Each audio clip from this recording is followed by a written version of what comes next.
Okay, good to See go. your screen, Maddie. You're good to go. Thanks. Thanks. Thank you. So I think I'm up first. Good afternoon, everyone. I'm Erin Choquette, the CEO of the Connecticut Paid Leave Authority. I'm here with my colleague, Madeline Granato. She and I will be taking the lead on this, but we are also joined by our colleague and good friend from Department of Labor, Brendan Mahoney, as well as Amber Forrest from CT Paid Leave.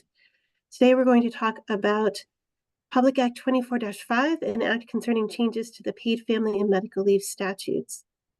Maddie, if you want to move forward.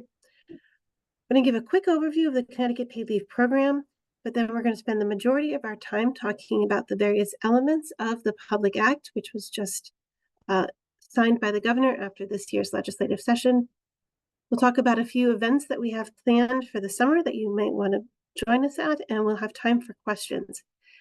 If you want to submit your questions during the presentation, please feel free to do so using the Q&A function in Zoom. We're going to ask you to use that Q&A function so that we can keep track of the questions and make sure we get everything answered. And if by any chance we run out of time, we'll have the ability to track those questions. We are able to share the slide deck with the folks who attend the session, so no need to submit that question because the answer is yes. Moving forward, just to talking about the authority itself, the next slide.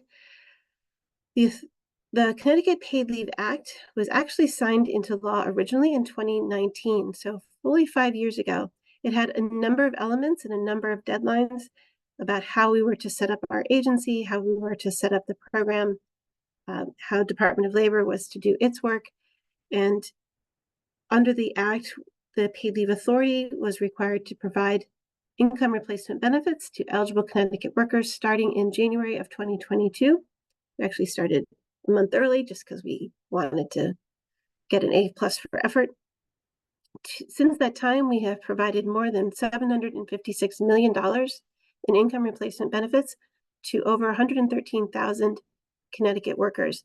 And claims come from every town and city in the state, as you can see from the map, which shows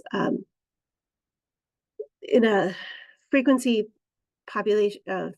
of claims. So the dark red are the most highly frequently populated claims. The lighter blue is lower, but we're getting claims from all across the state, which is a good thing. So the Connecticut Paid Leave Act is a Connecticut law that creates a source of income replacement benefits for eligible workers who need to take time away from work for the same reasons as FMLA. Basically, if you're sick, if you are caring for a family member who's sick, if you're adding a new person to your family through birth, adoption, or foster care, if you're dealing with certain situations related to a family member's deployment in the armed services, or if you're dealing with situations related to a family violence or starting in October, sexual assault. The Connecticut Paid Leave Act does not create job protected leave. That is done through FMLA, which we'll talk about in a second. The Connecticut Paid Leave Act also created the Connecticut Paid Leave Authority. We're a quasi-public state agency charged with administering the program. When we talk about FMLA, those initials stand for the Family and Medical Leave Act, and there are actually two separate FMLA statutes. There's a federal FMLA and a Connecticut FMLA. Both laws have been around since the 90s, but the Connecticut FMLA was modified by that original 2019 legislation. And so those expansions went into place in 2022. And then it's also been modified by Public Act 24-5. Both laws allow eligible workers to take job-protected time away from work for specific reasons related to their own serious health condition, caring for a family member, adding to the family, military family situations, or family violence. When we talk about job-protected time away, we mean that if you qualify for FMLA, your employer has to hold your job for you for a period of time while you're out of work, so that you can take the time you need to deal with the situation and then go back to work at your same job. It also has certain elements related to protection from discrimination or retaliation because you took that leave. Employers are responsible for administering the leave. So you would apply to your employer when you need that time away from work, and they will tell you if you're eligible and they'll manage your leave. but the state and federal departments of labor are responsible for regulating those employers and enforcing the law. So if you have any problems, you can go to the Department of Labor, you can file a complaint. Both the federal FMLA and the Connecticut FMLA allow employers to adopt policies, if the employer wants to do so, that provide for some source of money while you're out, potentially through a salary continuation or allowing you to use your earned time off, possibly by offering group insurance benefits. But those are all at the employer's option. There's no legal requirement for the employers to pay you while you're out. And many employers will pay partial or zero, and that's where the Connecticut Paid Leave Program comes in. So as we describe on the next slide, the Connecticut Paid Leave Program is entirely worker funded. So covered employees in Connecticut have to pay a contribution from their paycheck. This is essentially a payroll deduction. So the employer takes that deduction from your paycheck, which we call contributions. Right now, the contribution amount is 0.5%. It will not go above 0.5%, but it may go lower depending on economic conditions. Those contributions are taken out of every paycheck. The employer bundles them up and sends them to the authority on a quarterly basis, where they get put into a paid leave trust fund. That trust fund is administered by the Office of the State Treasurer, and it is what we use to pay the benefits and run our program. It is not considered to be state funds. It cannot be used for any purposes other than to do the paid leave program. If you need time away from work because you are sick or caring for a family member or another qualifying reason, you apply to your employer for that time off through FMLA, but you apply directly to the Paid Leave Authority for the money so that you can have some money coming in while you're on leave. If you're not sure if you are a covered worker, I encourage you to check out our website at ctpaidleave.org. We have a lot of information on that website, including who's covered and the eligibility requirements. But the other thing you should do is check your paycheck or the advice if you get direct deposit, and make sure that that deduction is being deducted. And if you don't see the deduction sign, it might say something like CTPL or PFML or paid leave. But you should see 0.5% being deducted from your paycheck so that you know that you're participating. Right. I'll send it back to Maddie to talk about the beginning, some of our changes in the statute. Great, thank you, Erin. So now we'll go over the key components of Public Act 24.5, an act concerning changes to the paid family medical leave statutes. The law passed with bipartisan support during the 2024 legislative session. Overall, it makes technical changes that clarify certain sections of the Connecticut Paid Leave Act and enable the Connecticut Paid Leave Authority to make process improvements. The majority of the law takes effect on October 1st, 2024, with the exception of Section 5, which is effective upon passage, and that we'll explain in more detail in a few minutes. A significant change adopted in the law is the definition of municipality. Effective October 1st of this year, the law defines municipality in Connecticut Paid Leave and Connecticut FMLA as any metropolitan district, town, consolidated town and city, consolidated town and borough, village, fire, and sewer district in each municipal organization having the authority to levy and collect taxes. This is an important clarification because previously the law did not provide a clear definition of municipality in Connecticut Paid Leave or Connecticut FMLA, and that's led to some confusion about who is and isn't covered. So what does this mean in practice? Under current law and unchanged by Public Act 24.5, municipalities are not covered employers unless their unionized employees collectively bargain to participate in the program. If an entity continues to meet the new definition that I just outlined of municipality in Public Act 24.5, it is not a covered employer under Connecticut Paid Leave unless one or more of its bargaining units collectively bargain to be included. If one or more bargaining units in a municipality do collectively bargain to participate in Connecticut Paid Leave, then all non-represented employees of that municipality will also become participants in the program. It's also important to note that collectively bargaining for participation in Connecticut paid leave does not automatically result in changing the employee's rights to job protected leave or Connecticut FMLA. Connecticut FMLA is not something that employees can collectively bargain for coverage under, and instead they can bargain for a policy that adopts the same provisions.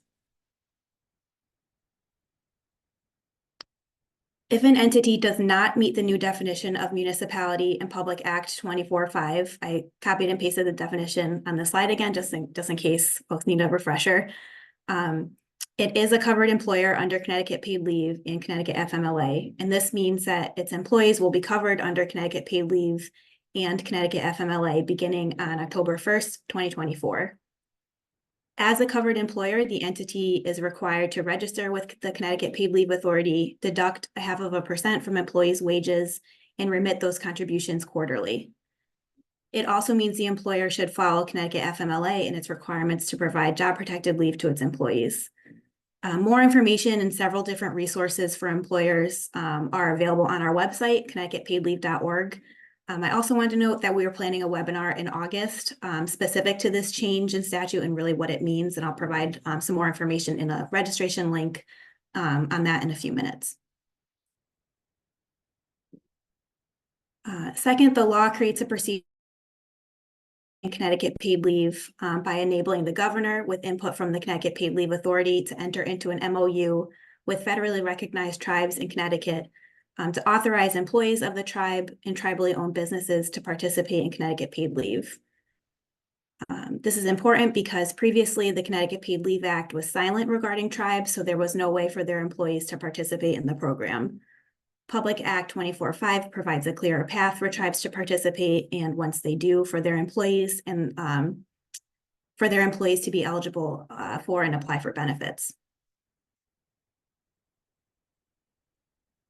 Public Act 24.5 also revises the Connecticut Family Violence Leave Act to include victims of sexual assault.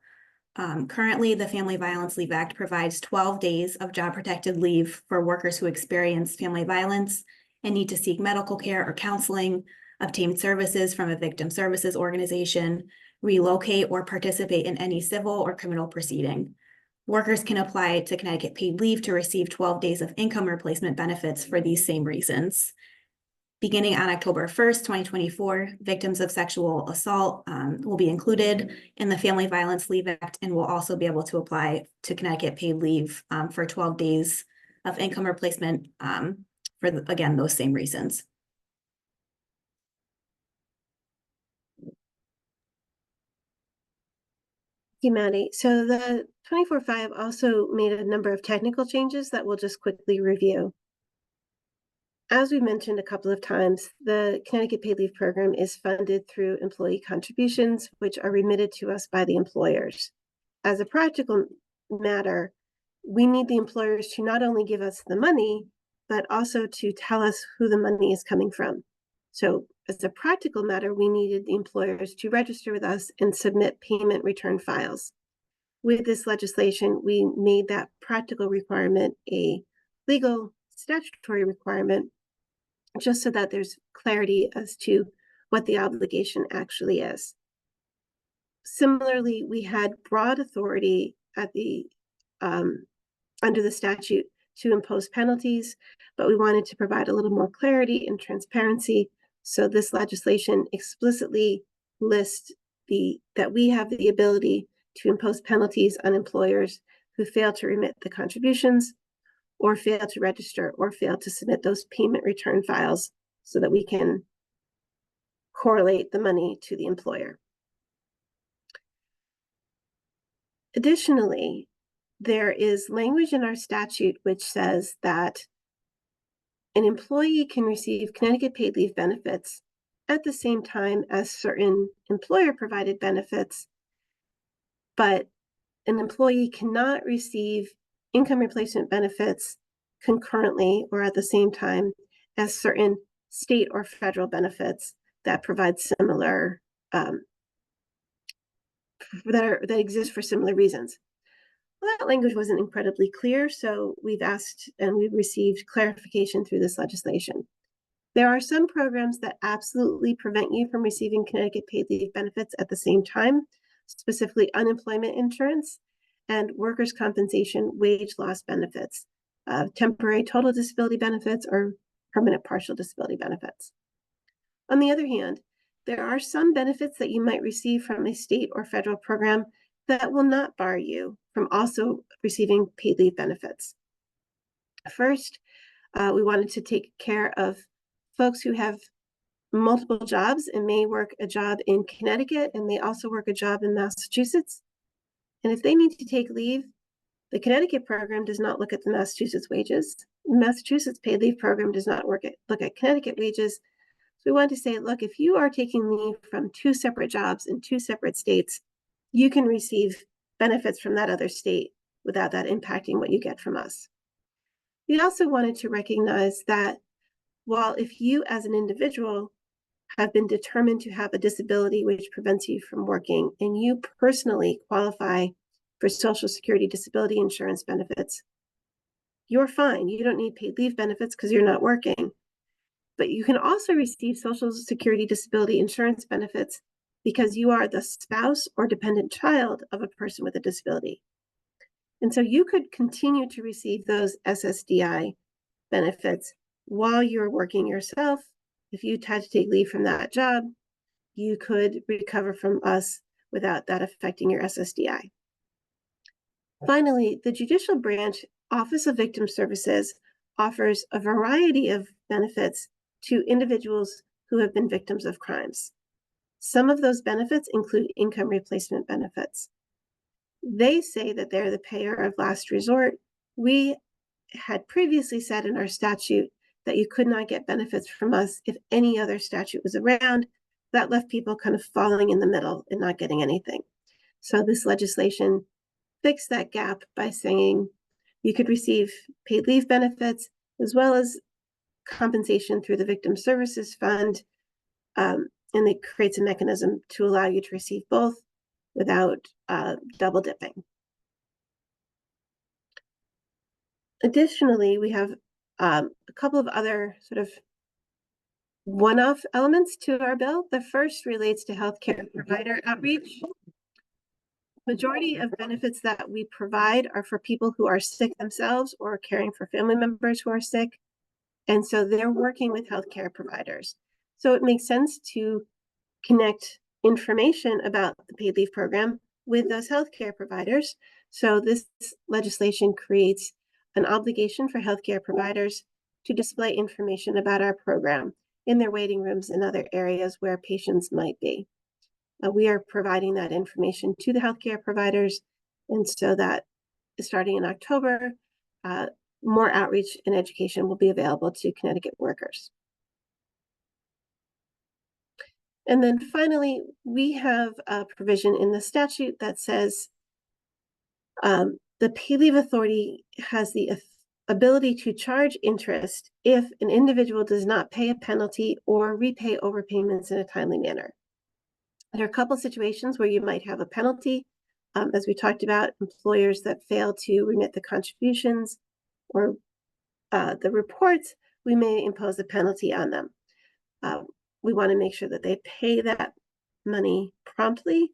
So this allows us to charge interest. We charge a 1% interest. It's not a whole lot of money. We're not looking to make money here, just to create that incentive. There's also situations where a worker may have received benefits that they're not entitled to. Either they received benefits maybe for an extra week or 2 weeks beyond what they needed, or the benefit calculation overestimated what they were entitled to. If this occurs and we discover it, obviously that worker has an obligation to repay that overpayment. We want them to repay it in a timely manner. So we have, again, that ability to charge a 1% interest if the person who owes those overpayments fails to follow the payment schedule.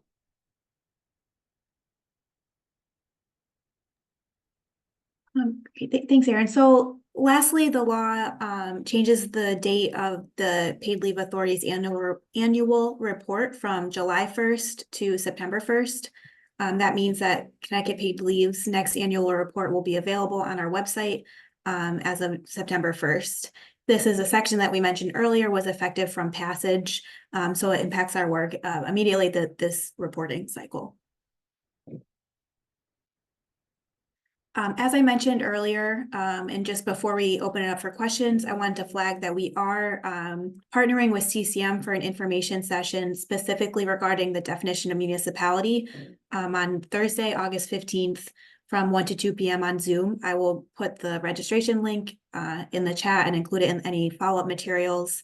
But this session will provide more in-depth information about the new definition of municipality and what it means for different entities. I also wanted to flag that we will be present at several different events across the state this summer and over the next few months.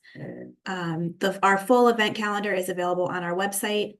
But if you are around and in the area, we'll be at West Hartford Pride this weekend, this Saturday all day. In July, we'll be at our Hartford Latino Fest, and we'll also be at New London Pride Day in August. Again, our full event calendar and where we'll be tabling is available on our website. And it's also a great opportunity to stop by and grab some infographics if you would like some for you or your staff as well. So great. So I will stop there and open it for any questions. Great. So I do see that we have one question in the Q&A, and the second one just came in. But the first one, checking to see if local health districts are treated as a municipality or a mandated participant. And so thank you so much for this question. The local health districts are one of those groups that as of October 1st will no longer be considered to be a municipality. So they have been considered to be a municipality up till now, but as of October 1st, they will no longer be considered a municipality, which means that they will become a mandatory covered employer as of October 1st. And so at that point in time, you'll have to register with us, start deducting that 0.5% from the employees' paychecks, and we'll have to start providing Connecticut FMLA to their covered employees.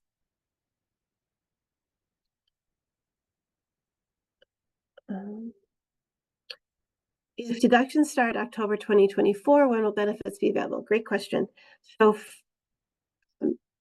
for folks, I'm sorry, Brendan, did you want to answer anything before I go to that?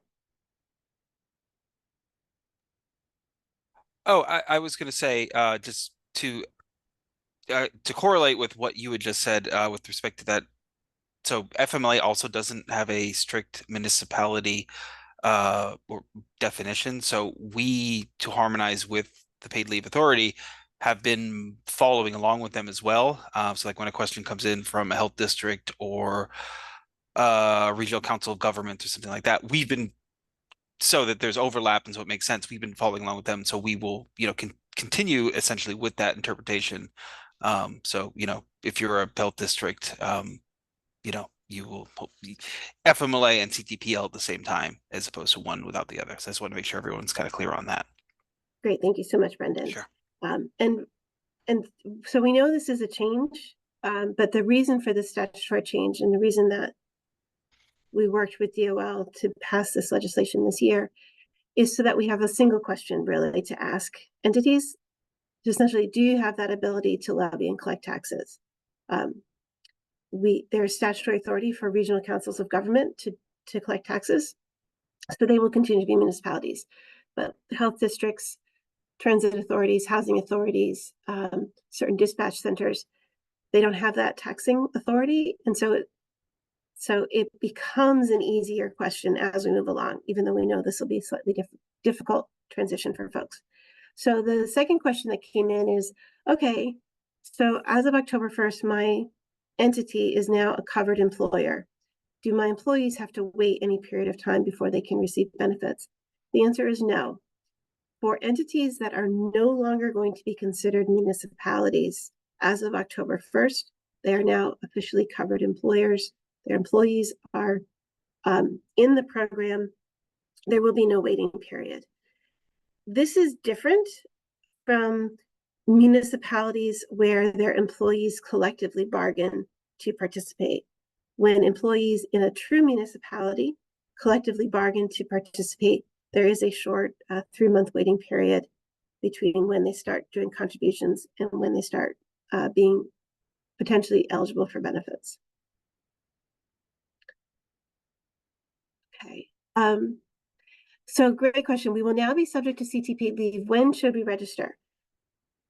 Not quite yet. So we are updating our registration system so that we can track and make sure that we have a, we know that you are a newly non-municipal organization, so that we can be sure that we don't, when we do our look back to make sure for employers who have not paid in the past, we don't want to sweep you into that.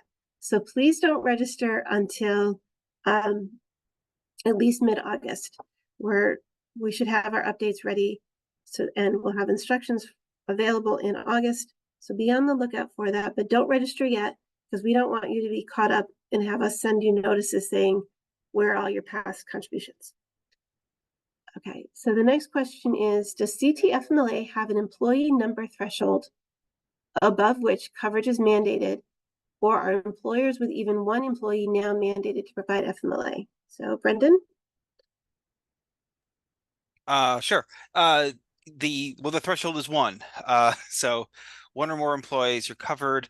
Unlike CTPL, there is I don't know, someone has to be on the job for 3 months. However, if you're going to be new to the system, so that 3-month period is predicated upon the employee. It's not like you have the employer is new to the system or something for 3 months. So, if you are an employer, and when the law kicks over and you are now covered under the law, all your existing employees, as long as they've been there for 3 months at that time, will be covered by FMLA. And if you go over to the, for all your many questions on CT FMLA, if you go to the DOL website, we have an FAQ and lots of info on that. And a lot of you also may be, if you may have already been covered under the federal law. There are differences in terms of coverage and that sort of stuff, but you should be partially used to it at this point. Absolutely. A lot of the mechanisms are the same between Connecticut FMLA and federal FMLA. It's just some of the eligibility standards. And Brendan, correct me if I'm wrong, but Connecticut FMLA recognizes part-time employees. So as long as you've been employed for part of the week for each of the 13 weeks. There's no hours work requirement, actually. So you could, it does factor into sort of how much time so you get 12 weeks of leave, but like if, so say you're a very casual employee, you work 4 hours a week or something like that, your week will be a 4-hour week. But yeah, there's no hours work requirement. Everybody is covered as long as they are an employee. Great, thank you. And for folks who are not familiar with Connecticut paid leave, an employee to be eligible for benefits has to work for a covered employer and has to earn at least $2,325 in the base period from 1 or more covered employers. So for entities that are going to be newly covered in October, we would look at their earnings from prior to October to see if they met that 2325.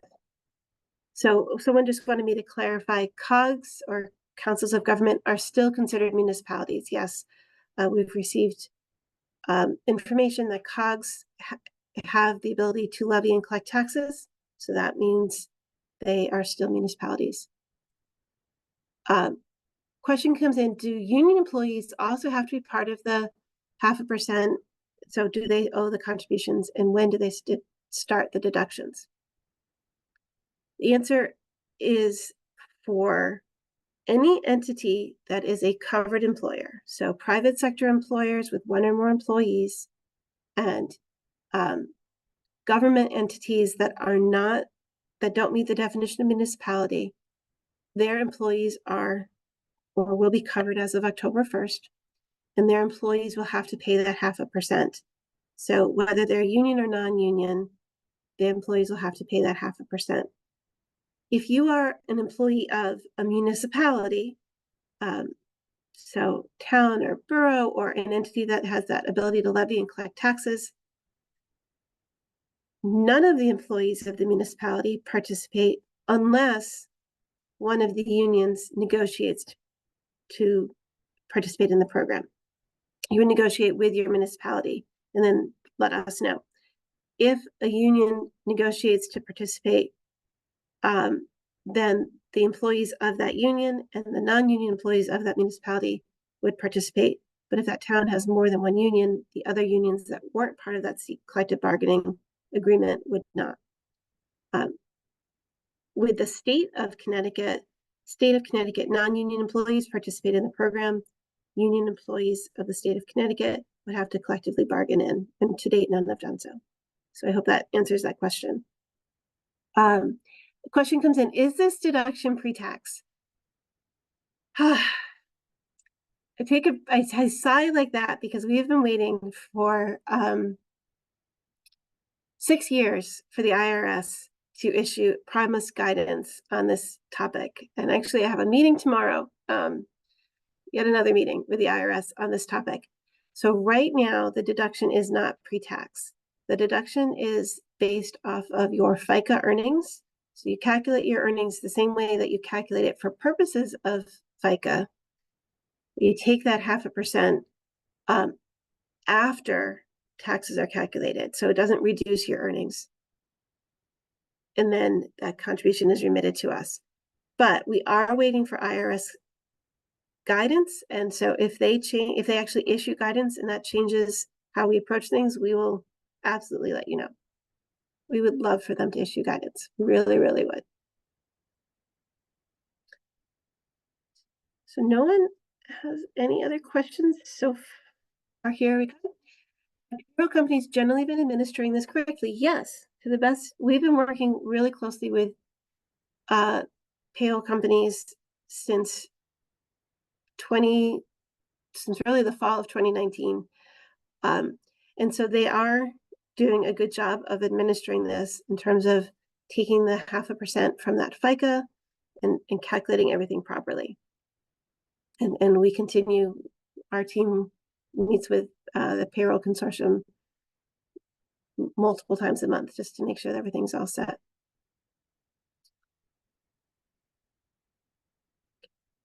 So just in case anyone has any questions that they're typing in, I'll just let you know again to check out ctpaidleave.org for information about Connecticut Paid Leave Program, about who's covered, about if you're an employer, what your responsibilities are, if you're an employee and you're interested in how to apply. There's all sorts of information there. As Brendan mentioned, the Department of Labor has a really great website all about FMLA, rules for FMLA, the forms that you would follow. So really encourage you to check out the DOL website as well. The federal DOL website is a great resource for federal FMLA. It's really useful, but know that Connecticut has certain different rules like eligibility. So it's important to check out Connecticut as well. So another question came in, is the first deduction would be the first payroll in October? I'm trying to think if there'd be any reason to say no. I think almost in every situation, the answer would be yes. The obligation begins as of October 1st. So that deduction has to be taken from any wages on October 1st or after. So whether that's depending on how you set up your payroll, you just have to make sure that you're taking that deduction as of October 1st. Oh, how do you calculate use of PTO if they're receiving CT paid leave concurrently? Okay. I will tell you that we have a lot of information on our website, including videos of other training sessions, and we have some training sessions that are coming. So we can get into this in a whole lot more detail in other sections and other sources, but briefly, Connecticut Paid Leave says an employee can receive benefits from the employer and paid leave concurrently as long as the total amount the employee receives does not exceed 100% of their regular wages.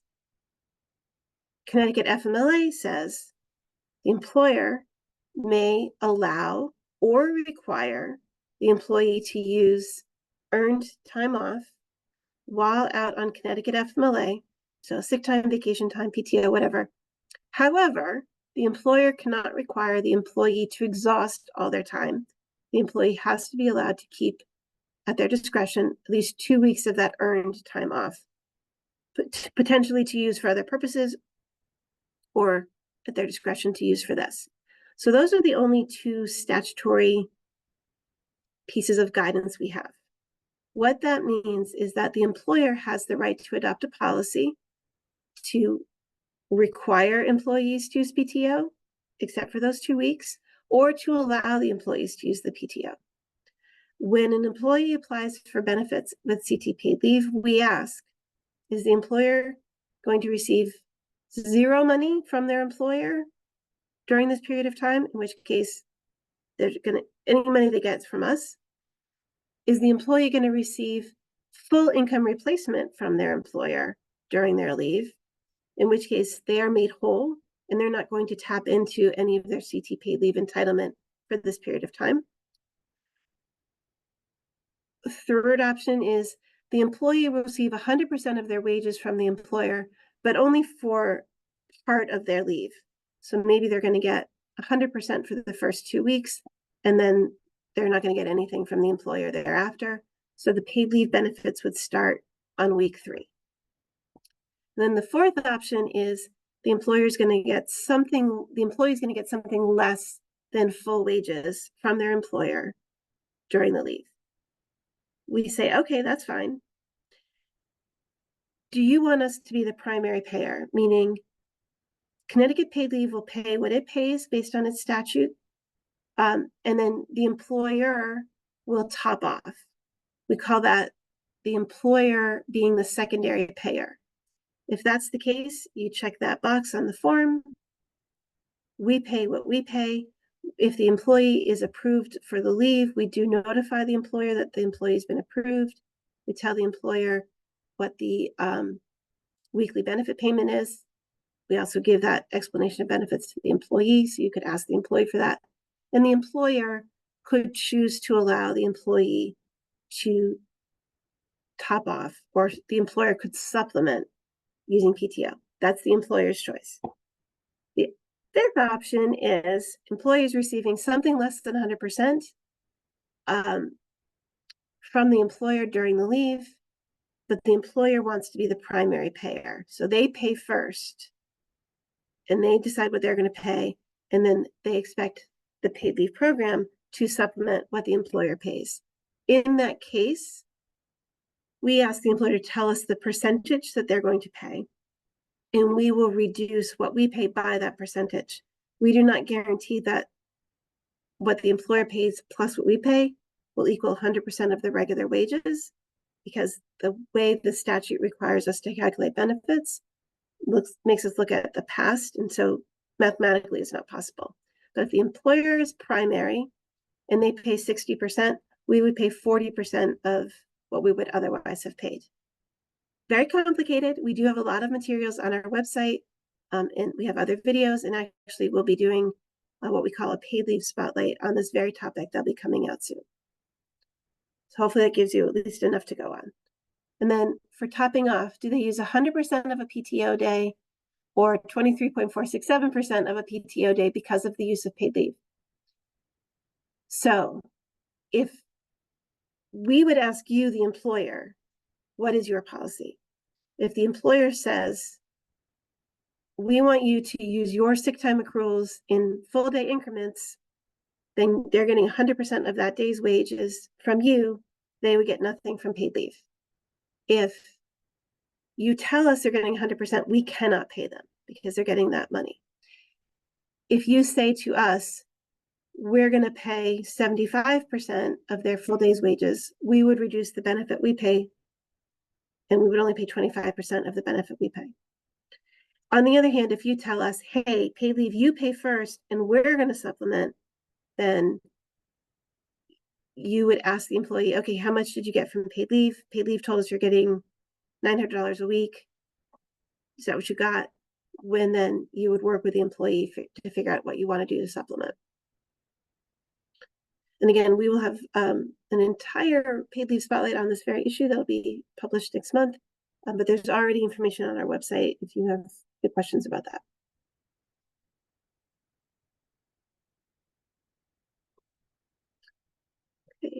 Looks like we have no more questions being written. There is information in the chat about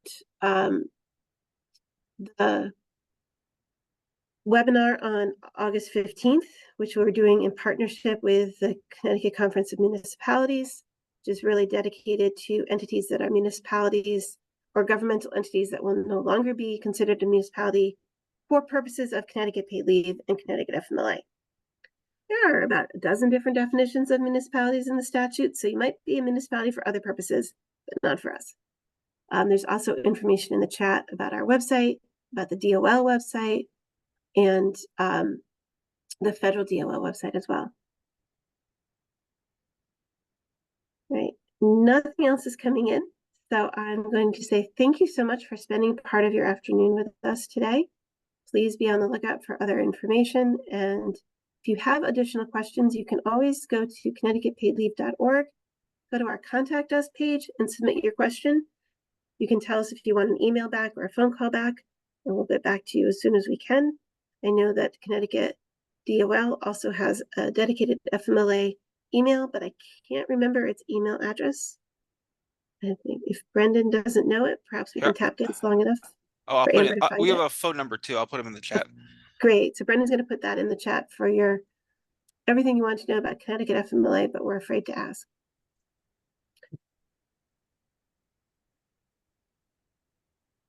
And just bear in mind that if you or people you know have a need to take time off from work because of their own serious health condition or caring for a family member, there are resources with Connecticut FMLA and Connecticut paid leave. So please share that information with them.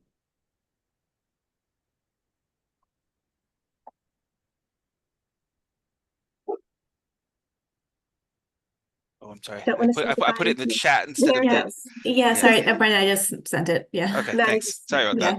Yeah. Perfect. All right. Thank you so much, everyone, and have a good afternoon. Thank Thank you, you. Erin. Thank you, Brendan and Maddie. Yeah, thank you.